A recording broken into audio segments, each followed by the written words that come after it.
আবার হোলসেল আবার টাকা দিতে হয়, এখানে মেডিকেলে সরকারি হাসপাতালে টাকা দিতে হয় 500 টাকা।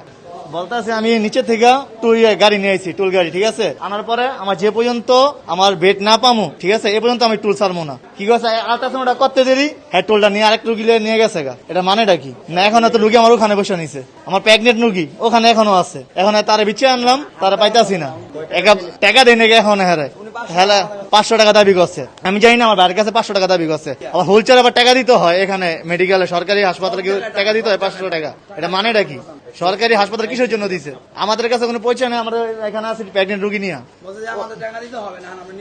আমরা নারায়ণগঞ্জ থেকে আসছি, নিচে থেকে টোলটা মুরব্বী হাইতে আইছে, হ্যাঁ নিছি। আমার কথা হলো আমি যে পর্যন্ত আমার বেড না পামু এ পর্যন্ত তো আমি আর টুল ছাড়বো না, নাকি আমার আলট্রাসাউন্ড এখানে আমার টুল দিয়ে নিতে হবে প্রেগনেন্ট রুগী, নাকি আমি আলগি হারাই নিবো। এই কারণে হারে কি আলট্রাসাউন্ডটা করতে দেরি, হ্যাঁ লেগে গেল টুল আরেক রুগী নিয়ে। হ্যাঁ রুগী আলট্রাসাউন্ড আরেক জায়গায় নিতে হবে, সে আমাদের রেখে মানে আরেকজনের মানে ওই আরেকজনের সাথে বায়না করলো। হ্যাঁ এরকম 500 টাকা নিচে নামাই দিয়ে আসি আমি, যে আমার পেশেন্ট বললো যে থাকুক আমি আসতেছি, এ কথা বলে যে গেল। এখনো আসলে আমার পেশেন্টের অবস্থা খুবই খারাপ, বিষয়টা না আপনি সামনে দেখতে পারেন, কোন অবস্থা ওই যে হাঁটতে পারতেছে না। এখন আমি বাধ্যতামূলক হুইল চেয়ারও পাইতেছি না কারো কাছ থেকে সাহায্য। আর কি বলবো, সরকারি হসপিটালে যদি আমরা যদি কোনো সুযোগ সুবিধা না পাই, আমরা গরিব মানুষ, সাধারণ মানুষ, তাহলে আমরা কোথায় যাবো? এই বিচার কার কাছে দেবো ভাই?